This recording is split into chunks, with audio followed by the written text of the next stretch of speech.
Lecture Courant Miracle, chapitre 13, deuxième partie. Donc on s'est arrêté à la section 7, atteindre le monde réel. Assieds-toi tranquillement, regarde le monde que tu vois et dis-toi, le monde réel n'est pas comme cela. Il n'y a pas d'immeuble et il n'y a pas de rue où les gens vont seuls et séparés. Il n'y a pas de magasin où les gens achètent une liste interminable de choses dont ils n'ont pas besoin. Il n'est pas éclairé par une lumière artificielle et la lumière et la nuit ne tombent pas sur lui. Il n'y a pas de jour qui se lève puis s'enfuit. Il n'y a pas de perte. Rien n'est là qui ne brille et brille à jamais. Le monde que tu vois doit être nié car sa vue te coûte une autre sorte de vision. Tu ne peux pas voir les deux mondes car chacun d'eux comporte une manière de voir différente et chacun dépend de ce que tu chéris. La vue de l'un est possible parce que tu as nié l'autre. Les deux ne sont pas vrais, mais l'un ou l'autre te semblera réel dans la mesure exacte où tu y tiens. Et pourtant leur puissance n'est pas la même, parce que l'attraction réelle qu'ils exercent sur toi est inégale. Tu ne veux pas vraiment le monde que tu vois, car il t'a déçu depuis le commencement des temps. Les maisons que tu as bâties ne t'ont jamais abrité. Les routes que tu as faites ne t'ont mené nulle part. Et aucune des villes que tu as bâties n'a résisté aux assauts dévastateurs du temps. Il n'est rien que tu as fait qui ne porte la marque de la mort. N'y tiens pas, car il est vieux et fatigué. Et déjà, il était prêt de retourner à la poussière alors même que tu le faisais.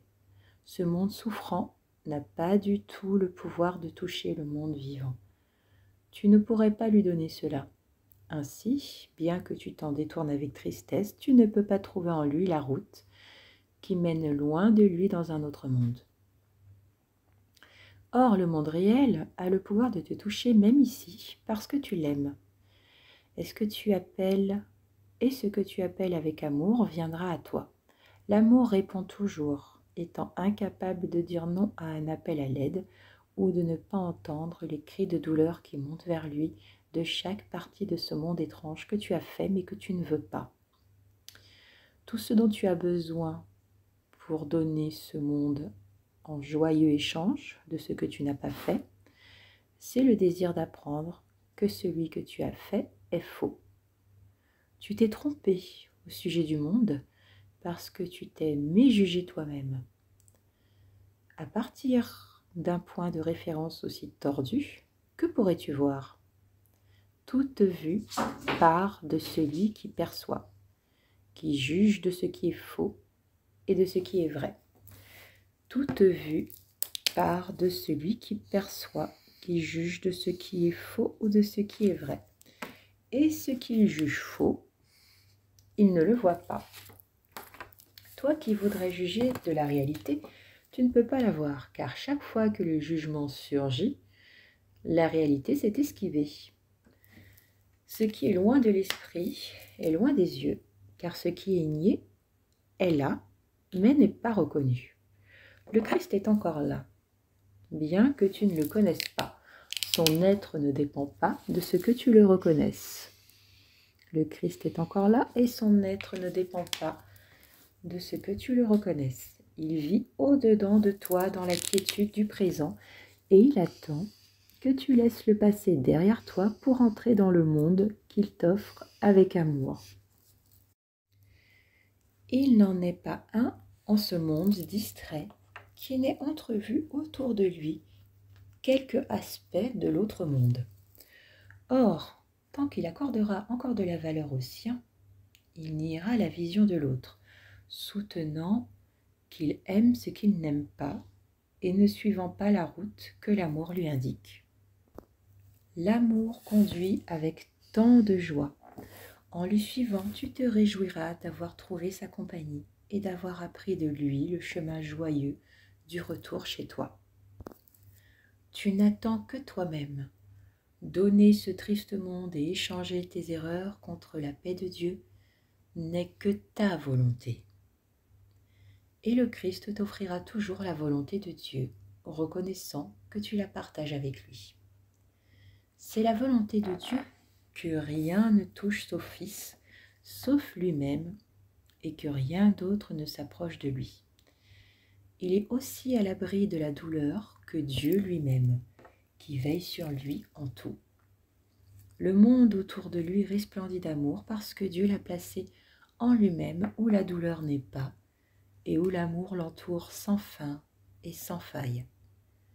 Il ne peut jamais y avoir de trouble à sa paix. En parfaite santé d'esprit, il contemple l'amour, car il est tout autour de lui et au-dedans de lui.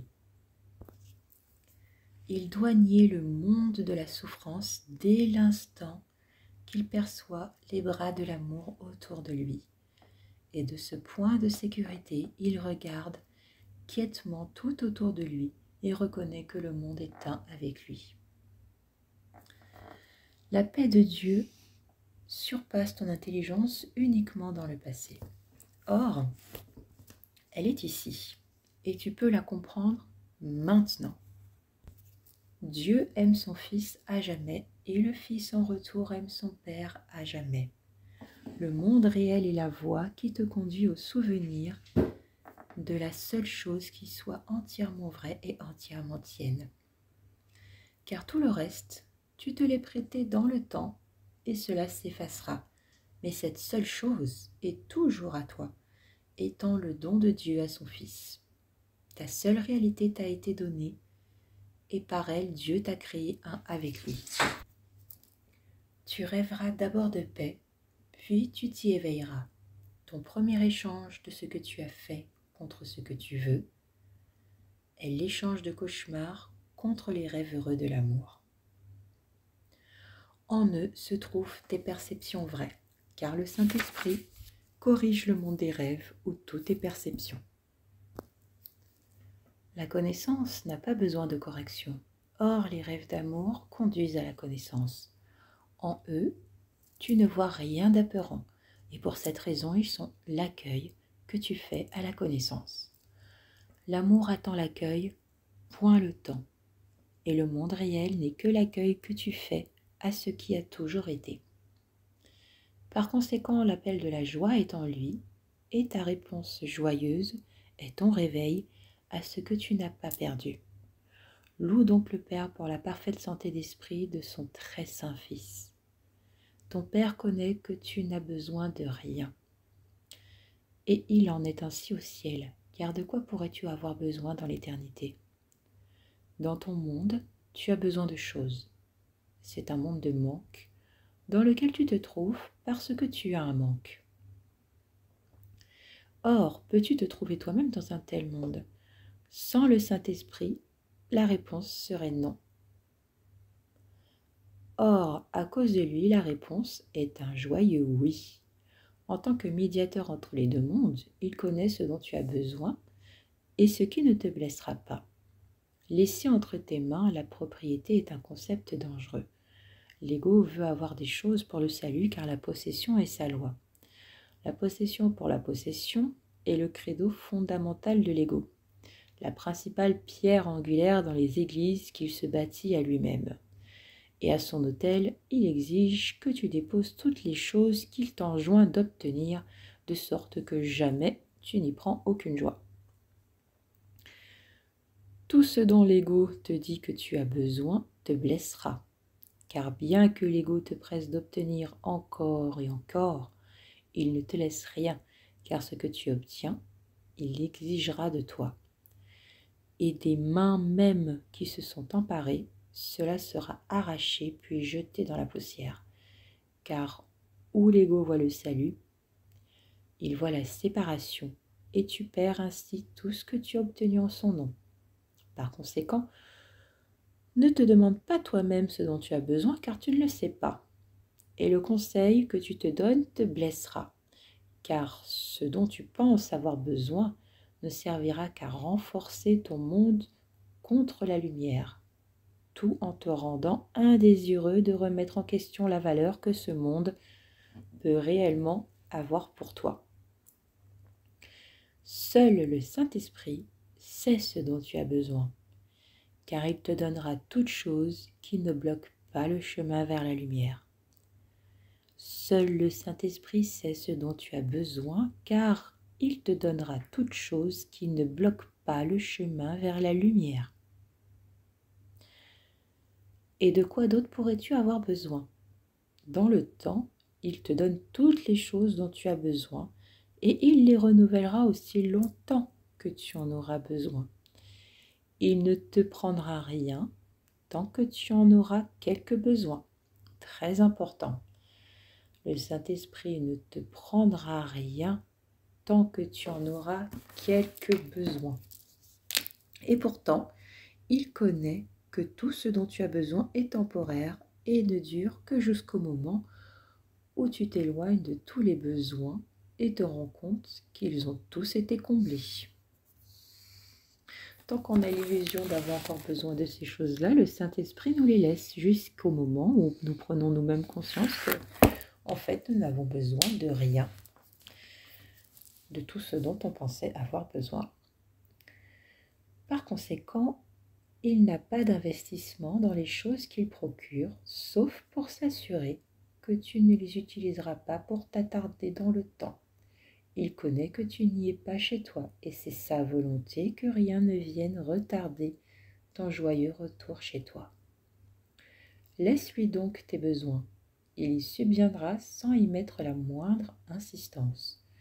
Ce qui te vient de lui vient en sécurité, car il s'assurera que cela ne puisse jamais devenir une tache sombre cachée dans ton esprit et gardée pour te blesser.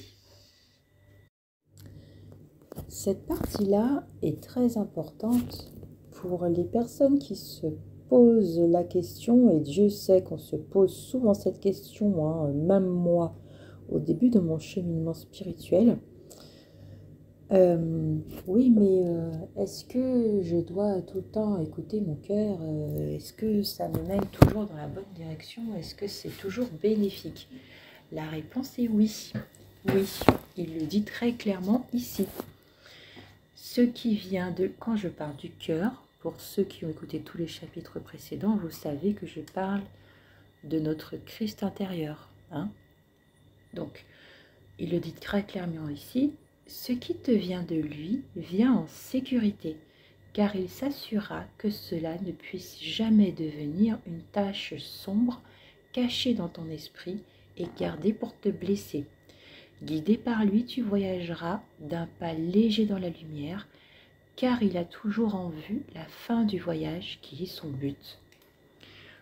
Quoi que vous demande votre cœur, écoutez-le en toute confiance, même si au début ça demande un peu d'entraînement parce qu'on n'a pas l'habitude, parce que dans ce monde on est totalement habitué à être déconnecté de ses envies, de ses ressentis, de ses besoins profonds. Écoutez votre cœur, ayez confiance. Guidé par lui, vous voyagerez d'un pas léger dans la lumière. C'est très bien dit ici. Je suis passée par là, donc je sais ô combien ça peut être effrayant au début. Rappelez-vous simplement de ces mots-là. Vous êtes toujours sûr d'être guidé vers la lumière en écoutant votre Christ intérieur. Toujours. Même si l'ego peut vous faire ressentir de la peur, écoutez ce que vous dit votre cœur, quoi qu'il arrive. Surtout dans la période que nous sommes en train de traverser. Vous le verrez dans la guidance de demain. C'est très important de rester en cohérence, en alignement. Ce que je ressens se transforme en ce que je dis, qui se transforme en ce que je fais. Vraiment, plus que jamais, restez aligné, restez cohérent avec vous-même. Je reprends. Le Fils de Dieu n'est pas un voyageur traversant des mondes extérieurs. Si simple que sa perception puisse devenir, aucun monde extérieur à lui ne détient son héritage. Au-dedans de lui-même, il n'a pas de besoin, car la lumière n'a besoin que de luire en paix, en laissant les rayons s'étendre quiètement d'elle-même jusqu'à l'infini. Chaque fois que tu es tenté d'entreprendre un voyage inutile qui t'éloignerait de la lumière, rappelle-toi ce que tu veux vraiment et dis « Le Saint-Esprit me conduit au Christ. Et où ailleurs voudrais-je aller? De quoi ai-je besoin, si ce n'est de m'éveiller en lui? Puis suis-le dans la joie en ayant foi en ce qu'il te conduira en sécurité à travers tout ce que ce monde peut présenter de dangereux pour la paix de ton esprit. Ne t'agenouille pas devant les autels au sacrifice et ne cherche pas ce que tu perdras sûrement. Contente-toi de ce que tu gagneras tout aussi sûrement et ne t'agite pas, car tu entreprends un quiet voyage vers la paix de Dieu, où il voudrait que tu demeures en quiétude. En moi, tu as déjà vaincu toute tentation qui pourrait te retenir. Nous marchons ensemble sur la voie de la quiétude qui est le don de Dieu. Tiens à moi, car de quoi, sauf de tes frères, pourrais-tu avoir besoin? Nous te rendrons la paix d'esprit que nous devons trouver ensemble. Le Saint-Esprit t'enseignera à t'éveiller à nous et à toi-même. Voilà le seul besoin réel qui soit à combler dans le temps. En cela réside le salut qui délivrera du monde. Je te donne ma paix. Prends-la de moi en joyeux échange de tout ce que le monde ne t'a offert que pour le reprendre, et nous l'étendrons comme un voile de lumière sur la triste face du monde dans laquelle nous cachons nos frères au monde et le monde à nos frères. Nous ne pouvons chanter seuls l'hymne de la rédemption. Ma tâche ne sera pas achevée tant que je n'aurai pas élevé chaque voix avec la mienne. Et pourtant ce n'est pas la mienne, car comme elle est le don que je te fais, ainsi elle fut le don que le Père me fit, à moi, donné par son esprit. Ce son bannira le chagrin de l'esprit du très saint Fils de Dieu, où il ne peut demeurer. Il est besoin de guérir dans le temps, car la joie ne peut établir son règne éternel là où demeure le chagrin. Tu ne demeures pas ici, mais dans l'éternité. Tu ne voyages qu'en rêve, alors que tu es chez toi, en sécurité. Tu ne voyages qu'en rêve, alors que tu es chez toi, en sécurité. Rends grâce à chaque partie de toi à qui tu as appris comment se souvenir de toi. Ainsi le Fils de Dieu rend grâce à son Père de sa pureté. Section 8. De la perception à la connaissance. Toute guérison est délivrance du passé. C'est pourquoi le Saint-Esprit est le seul guérisseur.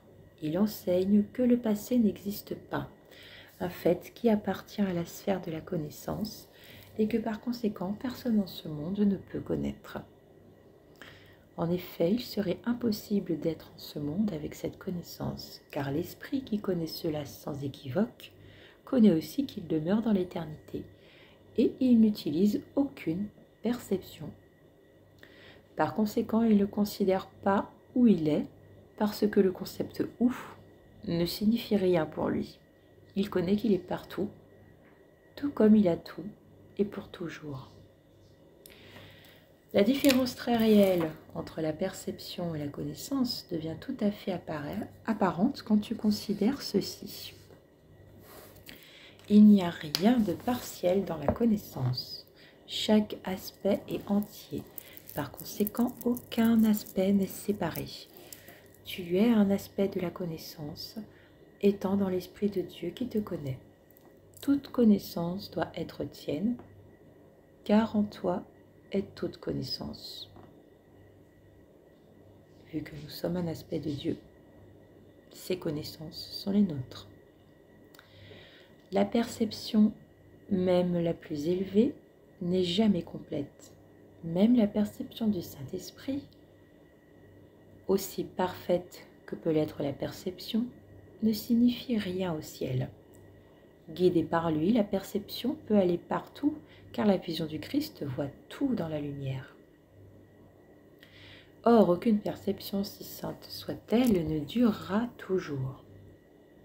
La perception parfaite a donc beaucoup d'éléments en commun avec la connaissance, ce qui rend le transfert en elle possible. On passe de la perception parfaite à la connaissance. Ça a déjà été dit dans les chapitres auparavant. C'est le palier pour passer à la connaissance. Or, le dernier pas doit être fait par Dieu, parce que le dernier pas dans la rédemption, qui semble être dans le futur, fut accompli par Dieu dans ta création. La séparation ne l'a pas interrompue. La création ne peut pas être interrompue. La séparation n'est qu'une formulation fautive de la réalité sans aucun effet. Le miracle qui n'a pas de fonction au ciel est nécessaire ici. Des aspects de la réalité peuvent encore être vus et ils remplaceront des aspects de l'irréalité. Des aspects de la réalité peuvent être vus en tout et partout. Or, Dieu seul peut les rassembler en les couronnant, ne faisant qu'un dû, don final de l'éternité. À part du Père et du Fils, le Saint-Esprit n'a pas de fonction. Il n'est séparé ni de l'un ni de l'autre, étant dans l'esprit des deux et connaissant que cet esprit est un. Il est une pensée de Dieu et Dieu te l'a donnée parce qu'il n'a pas de pensée qu'il ne partage. Son message parle de l'intemporel dans le temps et c'est pourquoi la vision du Christ contemple tout avec amour. Or, même la vision du Christ n'est pas sa réalité. Les aspects dorés de la réalité qui apparaissent soudain en pleine lumière sous ses yeux pleins d'amour laissent entrevoir le ciel qui se trouve au-delà. Voici le miracle de la création, qu'elle est une à jamais. Chaque miracle que tu offres au Fils de Dieu n'est que la perception vraie d'un aspect du tout. Bien que chaque aspect soit le tout, tu ne peux pas connaître cela jusqu'à ce que tu aies vu que chaque aspect est le même, perçu dans la même lumière, et donc un. Chacun de ceux que tu vois sans le passé te rapproche ainsi de la fin du temps, en apportant dans les ténèbres une vue guérie et guérissante, et permettant au monde de voir. Car la lumière doit venir dans le monde enténébré pour rendre la vision du Christ possible, même ici. Elle lui a donné son don de lumière à tous ceux qui pensent errer dans les ténèbres, et laisse-le les rassembler dans sa quiète vue qui les rend un. Ils sont tous les mêmes, tous beaux et égaux dans leur sainteté, et de même qu'ils lui ont été offerts, il les offrira à son Père. Il y a un seul miracle, comme il y a une seule réalité, et chaque miracle que tu fais les contient tous. Comme chaque aspect de la réalité que tu vois se fond quiètement dans la seule réalité de Dieu. Le seul miracle qui ait jamais été est le très saint Fils de Dieu créé dans la seule réalité qui est son Père. La vision du Christ est le don qu'il te fait, son être est le don que lui fait son Père. Donc la vision du Christ est le don que te fait le Saint-Esprit, et le Saint-Esprit est le don que lui fait son Père. Contente-toi de guérir, car le don du Christ, tu peux l'accorder, et le don de ton Père, tu ne peux le perdre. Contente-toi de guérir, car le don du Christ, tu peux l'accorder, et le don de ton Père, tu ne peux le perdre. Offre le don du Christ à chacun et partout, car les miracles offerts au Fils de Dieu par le Saint-Esprit te mettent en accord avec la réalité. Le Saint-Esprit connaît ton rôle dans la rédemption et quels sont ceux qui te cherchent et où les trouver. La connaissance est bien au-delà de ce qui te concerne individuellement. Toi qui en fais partie, et l'es tout entier, tu as seulement besoin de te rendre compte qu'elle est du Père et non de toi. Ton rôle dans la rédemption te conduit à elle en rétablissant son unité dans ton esprit. Quand tu auras vu tes frères comme étant toi-même, tu seras délivré à la connaissance, ayant appris à te libérer toi-même par celui qui connaît ce qu'est la liberté. Unis-toi à moi sous la sainte bannière de son enseignement, et comme nous grandirons en force, le pouvoir du Fils de Dieu s'éveillera en nous, et nous ne laisserons personne intouché ni personne seul. Et tout à coup le temps sera terminé, et nous nous unirons tous dans l'éternité de Dieu le Père. La sainte lumière que tu as vue à l'extérieur de toi, en chaque miracle que tu as offert à tes frères, te sera rendue. Et connaissant que la lumière est en toi, tes créations seront là, avec toi, comme tu es en ton Père. Comme les miracles en ce monde te joignent à tes frères, ainsi tes créations établissent ta paternité au ciel. Tu es le témoin de la paternité de Dieu, et il t'a donné le pouvoir de créer les témoins de la tienne, qui est comme la sienne. Renie un frère ici, et tu renies les témoins de la paternité au ciel. Le miracle que Dieu a créé est parfait, comme le sont les miracles que tu as établis en son nom.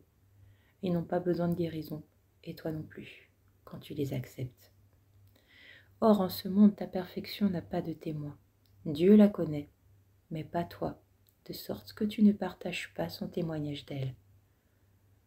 Tu ne rends pas non plus témoignage de lui, car on ne témoigne de la réalité qu'en ne faisant qu'un.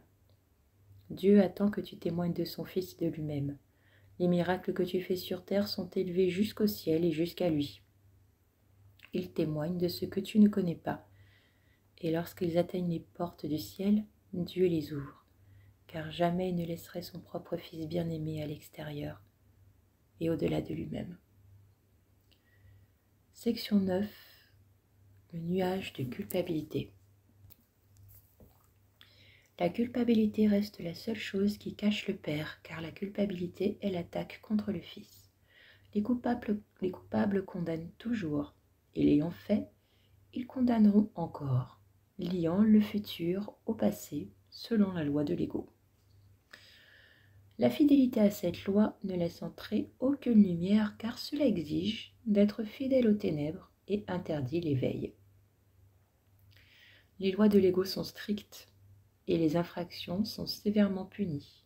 Par conséquent, ne prête pas obéissance à ces lois, car ce sont les lois de la punition. Et ceux qui les suivent croient qu'ils sont coupables. Ainsi, ils doivent condamner. Entre le futur et le passé, les lois de Dieu doivent intervenir si tu veux te libérer.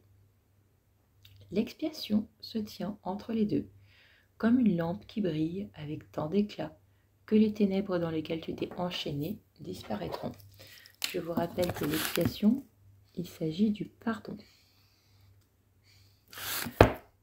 Donc le pardon se tient entre les deux, comme une lampe qui brille avec tant d'éclat que les ténèbres dans lesquelles tu t'es enchaîné disparaîtront.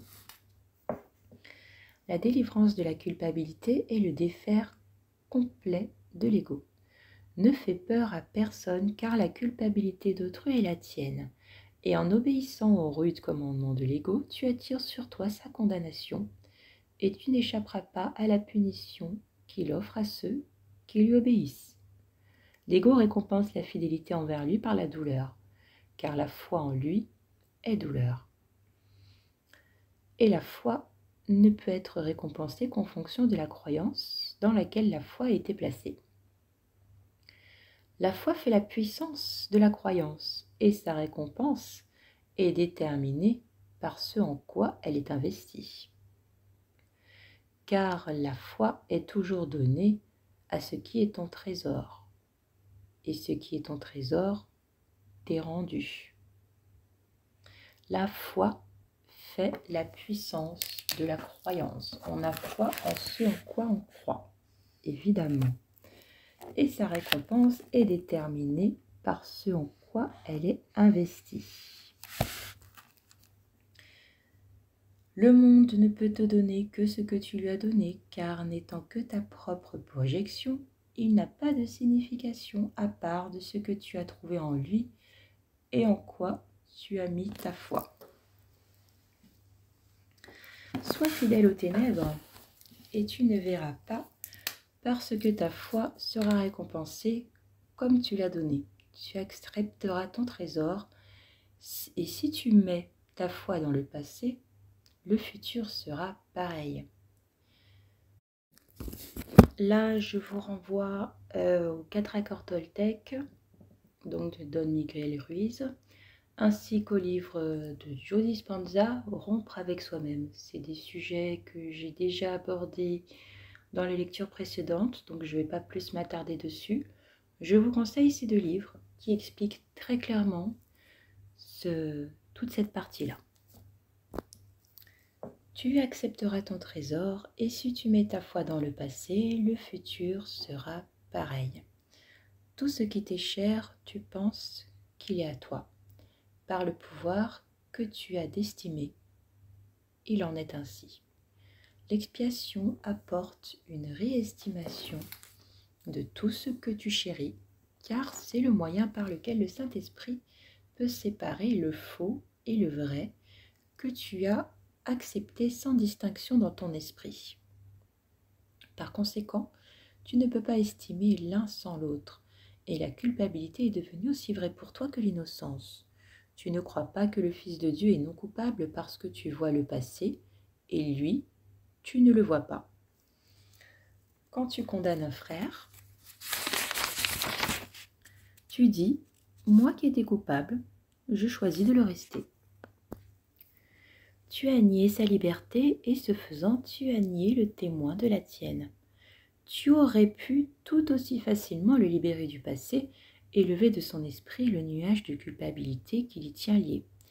Et dans sa liberté aurait été la tienne. Ne lui impose pas sa culpabilité car sa culpabilité réside dans la secrète pensée de t'avoir fait cela. Voudrais-tu donc lui enseigner qu'il a raison dans son délire ? L'idée que le Fils non coupable de Dieu puisse s'attaquer lui-même et se rendre coupable est insane. Sous quelque forme que ce soit, en qui que ce soit, ne crois pas cela, car le péché et la condamnation sont la même chose. Et la croyance en l'un, c'est la foi en l'autre, ce qui appelle la punition au lieu de l'amour.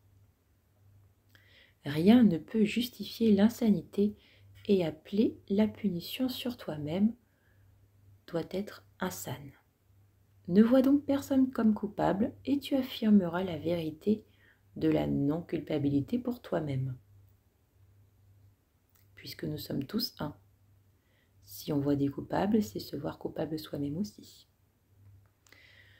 Dans chaque condamnation que tu offres au Fils de Dieu réside la conviction de ta propre culpabilité.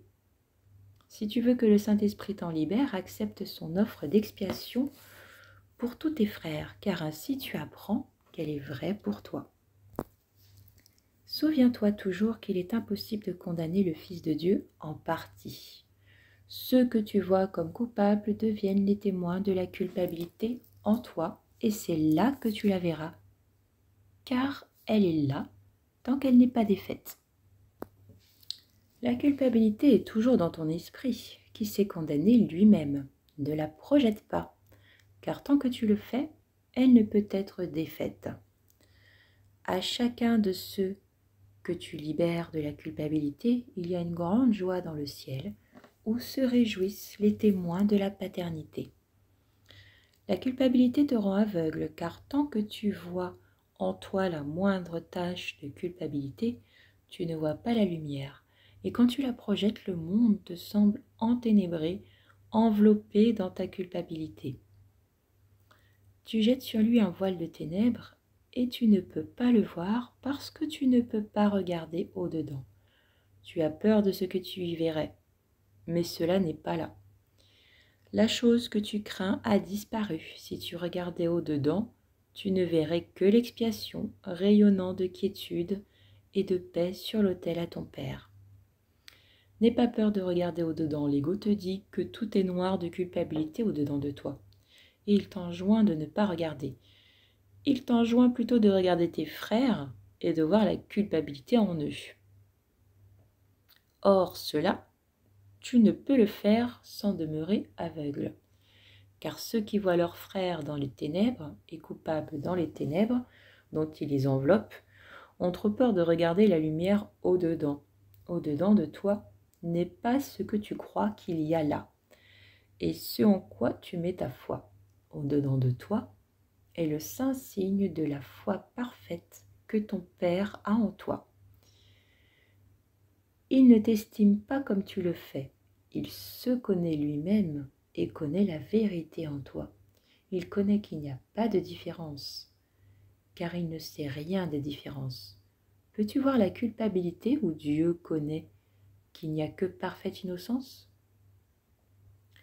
Tu peux nier sa connaissance, mais tu ne peux pas la changer. Regarde donc la lumière qu'il a placée au-dedans de toi et apprends que ce que tu craignais qu'il y ait là a été remplacé par l'amour. Section 10. Délivrance de la culpabilité. Tu es habitué à l'idée que l'esprit peut voir la source de la douleur là où elle n'est pas. Le douteux service d'un tel déplacement est de cacher la source réelle de la culpabilité et de garder loin de ta conscience la pleine perception qu'elle est insane. Le déplacement est toujours maintenu par l'illusion que la source de la culpabilité, d'où l'attention est détournée, doit être vraie et doit être apeurante, sinon tu n'aurais pas déplacé la culpabilité sur ce que tu croyais être moins apeurant. Tu es donc désireux de considérer toutes sortes de sources, pourvu qu'il ne s'agisse pas de la source plus profonde avec laquelle elles n'ont absolument aucune relation réelle. Les idées insanes n'ont pas de réelle relation, et c'est pourquoi elles sont insanes. Aucune relation réelle ne peut reposer sur la culpabilité, ou même en garder ne serait-ce qu'une tache qui puisse ternir sa pureté. Car toutes les relations que la culpabilité a touchées ne sont utilisées que pour éviter et la personne et la culpabilité. Quelles étranges relations tu as faites dans ce but étrange? Et tu as oublié que les relations réelles sont saintes et qu'elles ne peuvent pas du tout être utilisées par toi. Seul le Saint-Esprit les utilise, et c'est cela qui les rend pures. Si tu déplaces la culpabilité sur elles, le Saint-Esprit ne peut pas les utiliser, car en prenant d'avance à tes propres fins ce que tu aurais dû lui donner, il ne peut pas l'utiliser pour ta délivrance.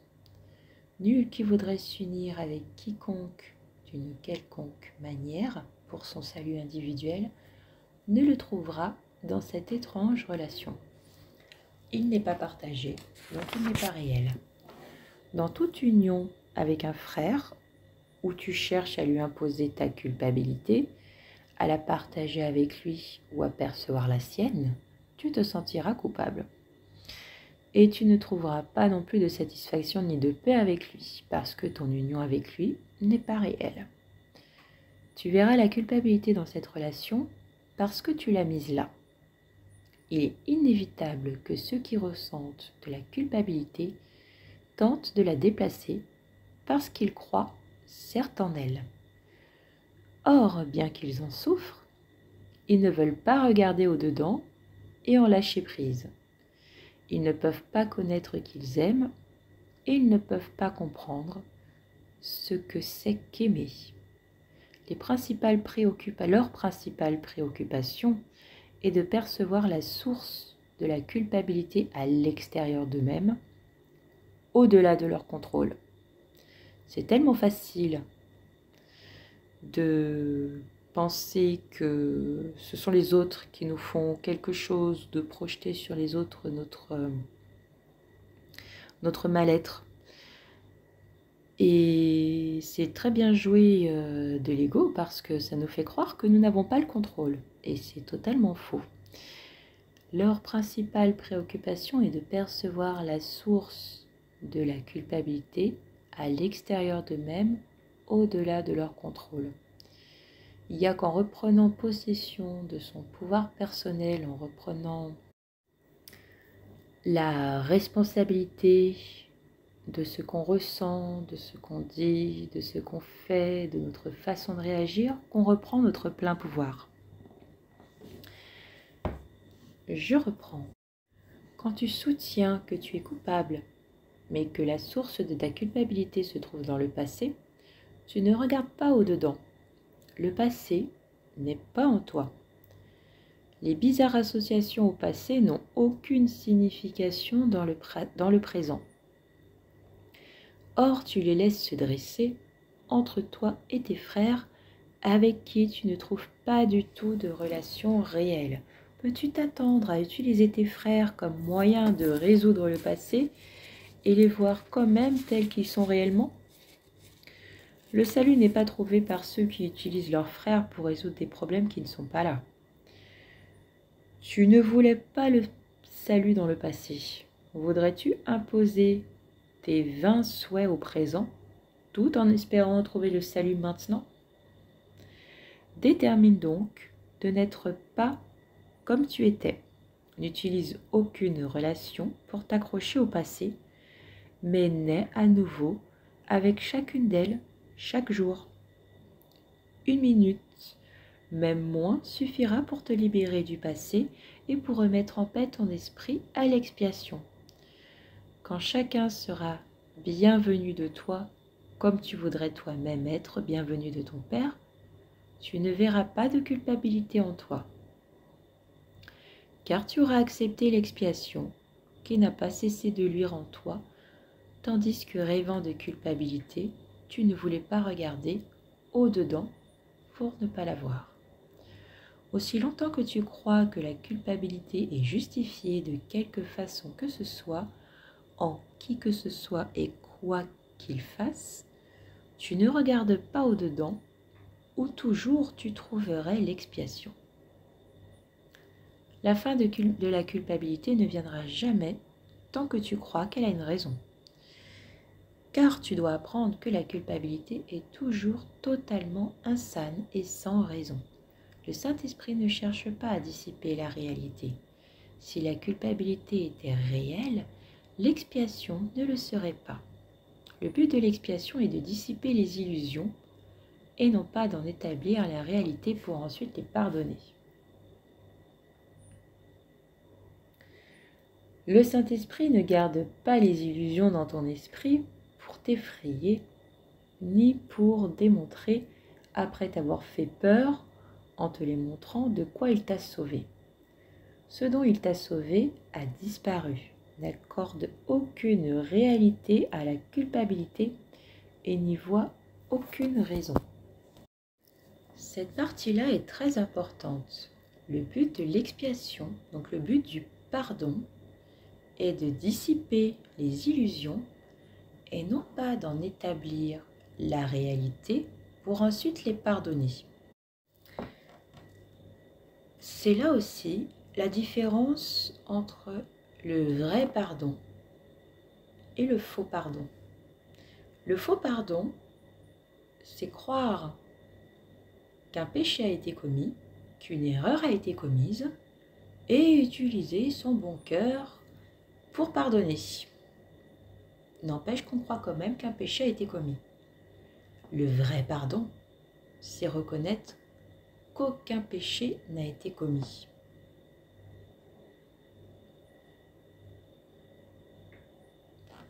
Je reprends. Le Saint-Esprit ne garde pas les illusions dans ton esprit pour t'effrayer, ni pour démontrer, après t'avoir fait peur en te les montrant, de quoi il t'a sauvé. Ce dont il t'a sauvé t'a disparu. N'accorde aucune réalité à la culpabilité et n'y voit aucune raison. Le Saint-Esprit fait ce que Dieu voudrait qu'il fasse. Et il l'a toujours fait. Il a vu la séparation, mais il connaît ce qu'est l'union. Il enseigne la guérison, mais il connaît aussi ce qu'est la guérison. Il voudrait que tu vois et enseignes comme il le fait et par lui. Or, ce qu'il connaît, tu ne le connais pas, bien que cela t'appartienne. Maintenant, il t'est donné de guérir et d'enseigner, de faire ce qui sera maintenant. Et qui, pourtant, n'est pas maintenant. Le Fils de Dieu croit qu'il est perdu dans la culpabilité, seul dans un monde enténébré, où la douleur le presse de toutes parts de l'extérieur. Quand il aura regardé au-dedans et vu là le rayonnement, il se rappellera combien son Père l'aime. Et il semblera incroyable qu'il ait jamais pu penser que son Père ne l'aimait pas et le regardait comme condamné. Dès l'instant que tu te rends compte que la culpabilité est insane, entièrement injustifiée et entièrement sans raison, Tu ne crains pas de regarder l'expiation et de l'accepter entièrement. Toi qui as été sans miséricorde pour toi-même, tu ne te souviens pas de l'amour de ton Père. Et comme tu regardes tes frères sans miséricorde, tu ne te souviens pas combien tu l'aimes. Or cela est vrai à jamais. Dans la paix qui rayonne en toi est la pureté parfaite où tu fus créé. Ne crains pas de regarder la belle réalité en toi. Regarde au travers du nuage de culpabilité qui trouble ta vision et pose ton regard passer les ténèbres sur le saint lieu où tu verras la lumière. L'autel à ton Père est aussi pur que celui qui l'a élevé à lui-même. Ce que le Christ voudrait que tu vois, rien ne peut le garder loin de toi. Sa volonté est comme celle de son Père, et il offre miséricorde à chaque enfant de Dieu, comme il voudrait que tu le fasses. Délivre de la culpabilité comme tu voudrais en être délivré. Il n'y a pas d'autre façon de regarder au-dedans et d'y voir la lumière de l'amour, brillant de la même constance et de la même certitude avec lesquelles Dieu lui-même a toujours aimé son Fils. Et son Fils l'aime. Il n'y a pas de crainte dans l'amour, car l'amour est non coupable.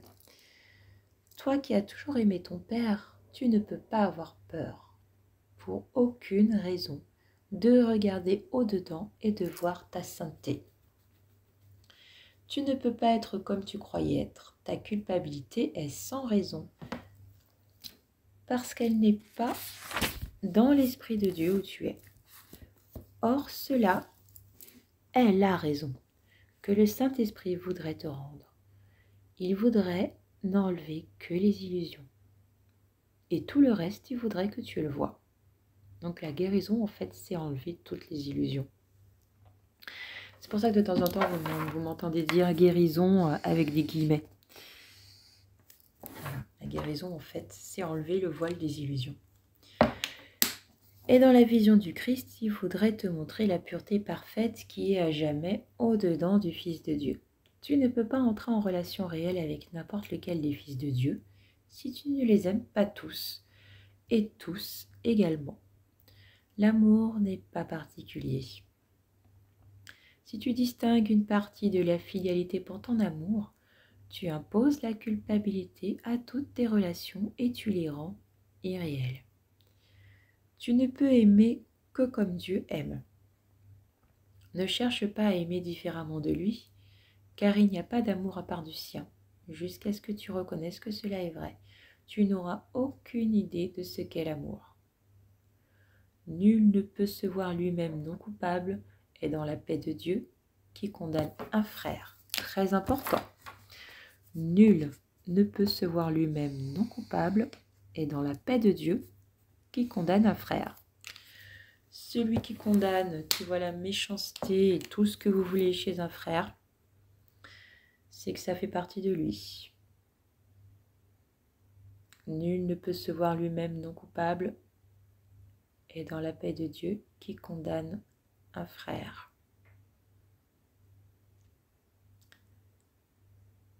Des paroles très importantes sur lesquelles il faudrait méditer. Avant de juger les autres, regarde-toi toi-même. Tel que tu juges, tu seras jugé. S'il est non coupable et en paix, et qu'il ne le voit pas, c'est qu'il délire, et qu'il ne sait pas regarder lui-même. À lui, je dis, contemple le Fils de Dieu, regarde sa pureté, et sois calme. En quiétude, regarde sa sainteté, et rends grâce à son Père de ce qu'aucune culpabilité ne l'a jamais touché. Aucune illusion que tu lui as jamais reprochée n'a touché son innocence en aucune façon.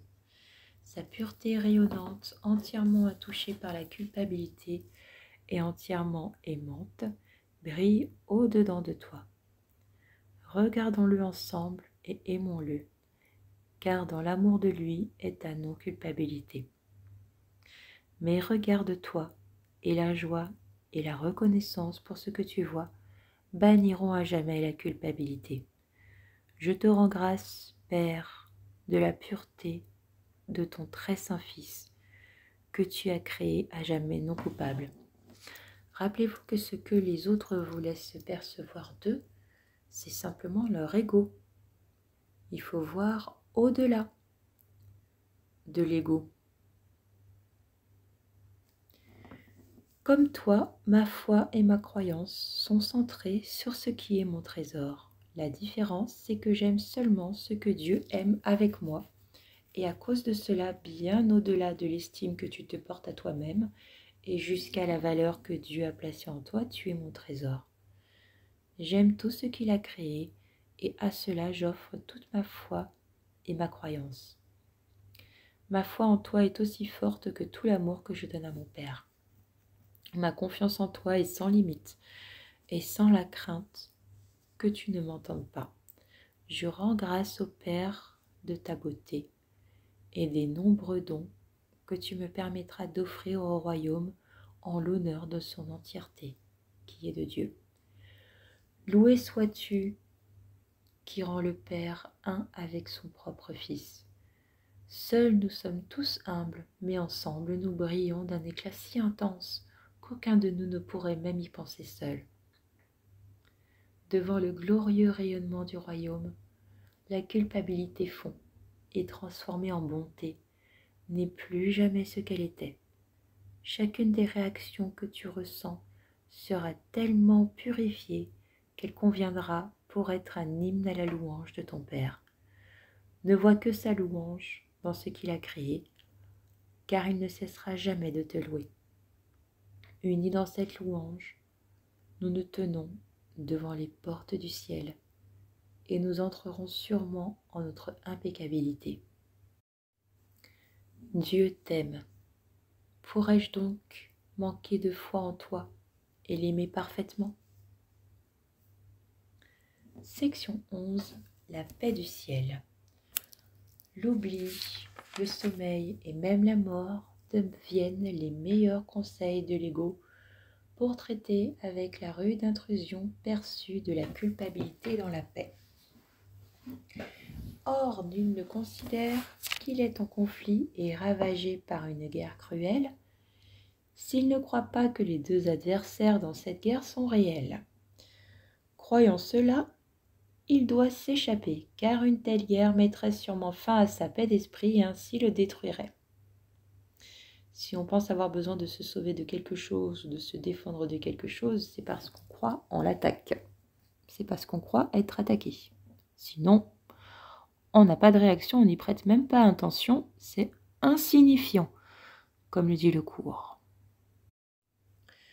Donc, croyant cela, il doit s'échapper, car une telle guerre mettrait sûrement fin à sa paix d'esprit et ainsi le détruirait. Or, s'il pouvait seulement se rendre compte que cette guerre oppose un pouvoir réel et un pouvoir irréel, il pourrait se regarder lui-même et voir sa liberté. Nul ne se trouve ravagé et déchiré par des batailles sans fin si lui-même les perçoit comme étant entièrement sans signification. Dieu ne voudrait pas que son Fils se mette en bataille. Ainsi, l'ennemi imaginaire de son Fils est totalement irréel. Tu essaies seulement d'échapper à une guerre amère de laquelle tu as échappé. La guerre a disparu, car tu as entendu l'hymne de liberté s'élevant jusqu'au ciel. À Dieu appartiennent la joie et le bonheur pour ta délivrance, car ce n'est pas toi qui l'as faite. Or, de même que tu n'as pas fait la liberté, de même tu n'as pas fait une guerre qui mettra en danger la liberté. Rien de destructeur n'a jamais été, ni ne sera jamais. La guerre, la culpabilité, le passé ont disparu, ne faisant qu'un dans l'irréalité d'où ils sont venus. Quand nous serons tous unis au ciel, tu n'estimeras rien de ce que tu estimes ici, car rien de ce que tu estimes ici, tu ne l'estimes entièrement. Par conséquent, tu ne l'estimes pas du tout. La valeur est là où Dieu t'a placé. Et la valeur de ce que Dieu estime ne peut être jugée, car c'est chose établie. Elle est entièrement de valeur. On ne peut que l'apprécier ou non. L'estimer partiellement, c'est n'en pas connaître la valeur. Au ciel est tout ce que tu estimes et rien d'autre. Le ciel est parfaitement non ambigu. Tout est clair et lumineux et appelle une seule réponse. Il n'y a ni ténèbres ni contraste. Il n'y a pas de variation. Il n'y a pas d'interruption. Il y a un sentiment de paix si profond qu'aucun rêve en ce monde n'a jamais apporté même la moindre idée de ce que c'est. Je confirme. Rien dans ce monde ne peut te donner cette paix, car rien en ce monde n'est entièrement partagé. Une perception parfaite peut simplement te montrer ce qui est capable d'être entièrement partagé. Elle peut aussi te montrer les résultats du partage, tandis que tu te souviens encore des résultats du non-partage. Le Saint-Esprit indique quêtement le contraste, connaissant qu'à la fin, tu le laisseras juger pour toi de la différence, lui permettant de démontrer lequel doit être vrai. Il a une foi parfaite en ton jugement final, parce qu'il connaît que c'est lui qui le rendra pour toi. Douter de cela, ce serait douter que sa mission sera établie. Comment cela est-il possible quand sa mission est de Dieu ? Toi, dont l'esprit est enténébré de doutes et de culpabilité, souviens-toi de ceci. Dieu t'a donné le Saint-Esprit et lui a donné pour mission d'enlever tout doute et toute trace de culpabilité que son cher Fils s'est lui-même imposé. Il est impossible que cette mission échoue. Rien ne peut empêcher l'accomplissement de ce que Dieu voudrait voir accompli. Quelles que soient tes réactions à la voix du Saint-Esprit, quelle que soit la voix que tu choisisses d'écouter, quelles que soient les étranges pensées qui peuvent te venir à l'esprit, la volonté de Dieu est faite. Tu trouveras la paix dans laquelle il t'a établi, parce qu'il ne change pas d'esprit. Vous y viendrez tous un jour. Maintenant, dans 10 ans, dans 15 ans, dans une autre vie. Quoi qu'il en soit, un jour vous y viendrez. Tu trouveras la paix dans laquelle il t'a établi parce qu'il ne change pas d'esprit. Il est invariable comme la paix dans laquelle tu demeures et que le Saint-Esprit te rappelle. Au ciel, tu ne te souviendras pas de changement ni de passage. Tu n'as besoin de contraste qu'ici. Contraste et différence sont des outils d'enseignement nécessaires, car par eux, tu apprends ce qu'il faut éviter et ce qu'il faut rechercher. Quand tu auras appris cela, tu trouveras la réponse qui fera disparaître le besoin de quelque différence que ce soit. La vérité vient de sa propre volonté à elle-même. Quand tu auras appris que tu appartiens à la vérité, elle coulera doucement sur toi et sans aucune sorte de différence, car tu n'auras besoin d'aucun contraste pour t'aider à te rendre compte que c'est cela que tu veux, et seulement cela. Ne crains pas que le Saint-Esprit échoue dans ce que ton Père lui a donné à faire. La volonté de Dieu ne peut échouer en rien. N'aie foi qu'en cette seule chose, et cela suffira. Dieu veut que tu sois au ciel, et rien ne peut t'en garder loin, ni lui de toi. Tes plus folles malperceptions, tes bizarres imaginations, les plus noirs cauchemars ne signifient rien. Ils ne prévaudront point contre la paix que Dieu veut pour toi. Le Saint-Esprit rétablira ta santé d'esprit, parce que l'insanité n'est pas la volonté de Dieu. Si cela lui suffit, c'est assez pour toi.